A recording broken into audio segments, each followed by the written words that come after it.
तैयार था इस बात के लिए, क्योंकि इसमें जो है ना, सबसे पहले तो या इंटर स्टेट इन्होंने कहा भाई एक प्रदेश से दूसरे प्रदेश में किसान ले जा सकता है।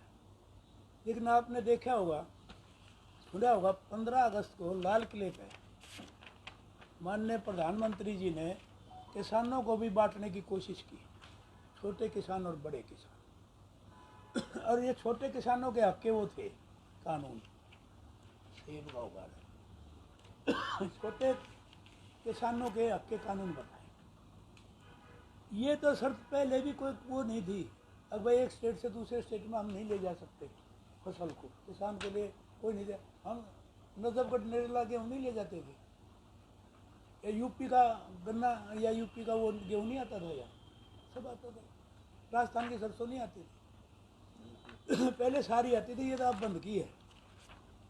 तो ये पहला तो तीसरा ये कहा कोई भी किसी नहीं ले जा सकता, ये गलत है। और नंबर सही बात तो ये छोटा किसान, हमारे यहाँ 86% जो है मार्जिनल फार्मर हैं इस देश में, और यहाँ हमारे हरियाणा का जो है ना किसान के पास मैक्सिमम 1-1.5 किला, 1-1.5 किला 2 किले किसी किसी के पास है एवरेज का। यदि एक एवरेज इतना है, इस 2 किले वाला 1.5 किले वाला किसान अपने बच्चों को पालेगा, किस बाहर जाकर व्यापार करेगा, बाहर कहाँ ले जा सकता है 1.5 किले का किसान। असली तो बात यह है, ये ले जा ही नहीं सकता, किराया भाड़ा कौन देगा इतना, और वहाँ क्या सिक्योरिटी है। एक तो इसमें यह कमी है, ये जो कहते हैं ना कि ये छोटा किसान बाहर कहीं मंडी में जाकर बेच नहीं सकता, ना उसकी इतनी कैपेसिटी है, ना इस हैसियत है। दूसरा एक सेक्शन 5 है, इसमें कोई भी आदमी व्यापार कर सकता है। सेक्शन 5 में आयकर विभाग से पैन कार्ड लेना पड़ता है, कोई भी आदमी पैन कार्ड ले ले व्यापार करना। तो आदमी बेचने वाले की सिक्योरिटी क्या है?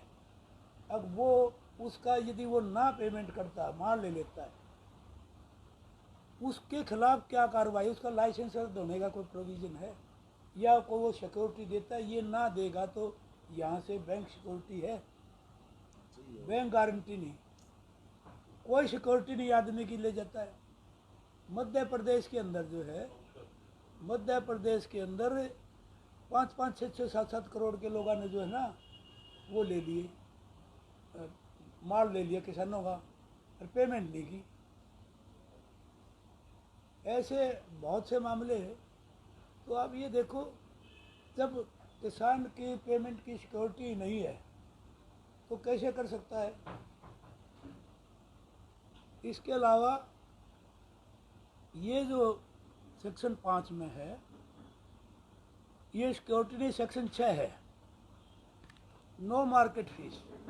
बाहर वालों को मार्केट फीस नहीं है तो बाहर खरीदेंगे, और मंडी में खरीदेंगे मार्केट फीस देंगे।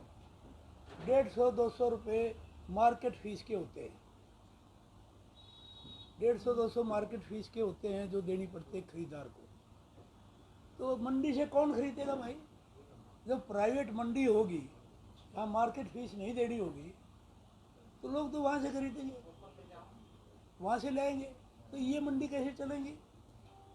दूसरी बात ये है कि इनका जब कंट्रोल, जब पहले अडानी अंबानी जो ये है, ये फालतू रेट दे देंगे कि उन्हें 150 रुपये 200 रुपये यहाँ से बचते हैं, 100 रुपये भी बेनिफिट किसान को देगा, किसान वहाँ ले जाएगा, ये मंडियाँ बंद हो जाएंगी। अब ये कहते हैं कि मंडी बंद नहीं होंगी, भाई मंडी बंद क्यों नहीं होंगी? मंडी बंद के लिए तो इनने खुद ये दे रखा है, इनका अपना बयान है मंडी बंद का। ये देखो, ये कहते हैं ना मंडी बंद नहीं होगी, ये लोगों को बहका रहे हैं। ये देखो, ये बीजेपी के प्रधान का, पहले कृषि मंत्री का ये बयान है, बाजार पर हमेशा कंट्रोल संभव नहीं, एमएसपी की गारंटी अव्यवहारिक है। अव्यवहारिक में प्रैक्टिकेबल नहीं है यार एमएसपी की गारंटी देने का। एमएसपी की गारंटी देने के लिए ये कहते हैं ये है ही नहीं है गारंटी, इनका अपना हिडन एजेंडा यही है। एक ये चिट्ठी है, ये सीए मार्केटिंग बोर्ड की। सीए मार्केटिंग बोर्ड ये कहता है 29/6 की चिट्ठी है 2020 की, एक साथ तक हमें डिटेल दे दो, कम से कम कितने यहाँ चाहिएंगे, और बाकी को ये जो है how much can be spade for deployment in other departments, this report must reach by Wednesday 1/7/2020। दूसरे महकमे में लगाने हैं ये तो भाई किसान आंदोलन चल गया, नहीं तो ये तो जा लेते, मंडियाँ तो बंद हो लेती, किसान आंदोलन ना चलता थी, नहीं तो मांग ली थी एक दिन के भीतर, एक दिन में रिपोर्ट दे, ताकि दूसरे महकमे ने इनको लगा दें। आज ये दूसरा शकल, असलियत तो इनकी ये है, लेकिन आज किसान आंदोलन के बाद इनकी भाषा थोड़ा एमएसपी थी रहेगी और ये गारंटी लेते। अब इसके बाद इसमें आता कमियां क्या है पूछेगा। इसके बाद आता है डिस्प्यूट हो जाता है किसान का और खरीदार का प्राइवेट मंडी में।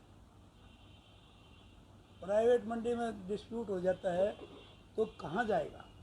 सबसे पहले तो एक आर्बिट्रेशन कमेटी होती है, समझौता कमेटी, उसमें जाएगा मामला।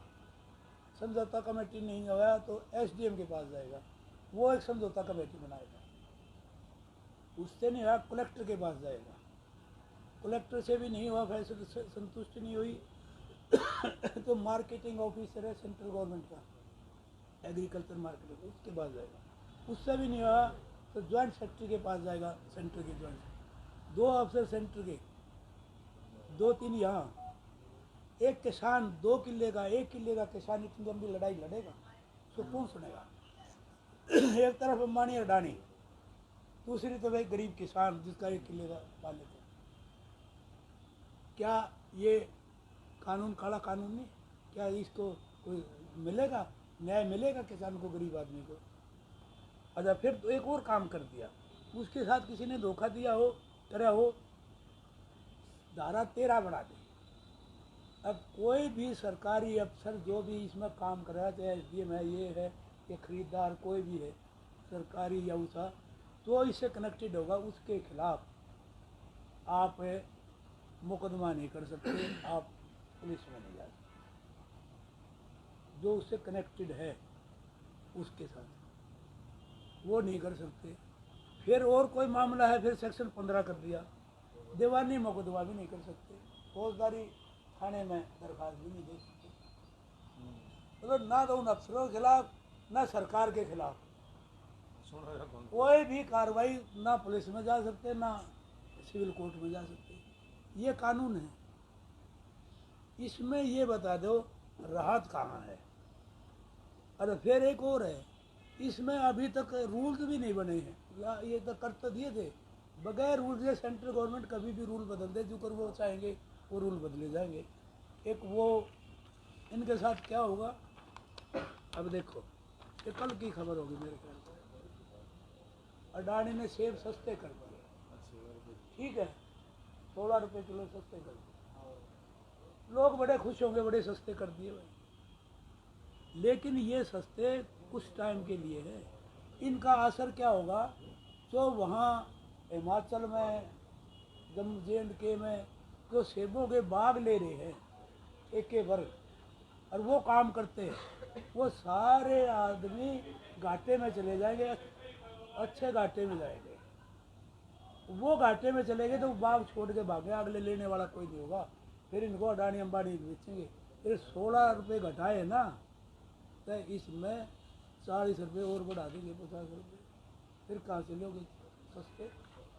ये तो एक इनको जो है ख़त्म करने के लिए सस्ते करे, और इन आड़तियों को ख़त्म करने के लिए वो महंगे भाव से खरीद लेंगे, और उसके बाद 2 साल के बाद ये आड़ती ख़त्म, फिर उनकी मर्जी से बेचना पड़ेगा। ये जो सिस्टम है, ये इनका काले कानून ये इसलिए है कि किसान को, छोटा किसान ना तो बाहर व्यापार कर सकता, ना उसका अपना ही गुजारा नहीं होता, और ना जो है वो लड़ाई लड़ सकता इनके खिलाफ, और ना उसकी इतनी हैसियत अब वो ई टेंडरिंग और ये काम करे।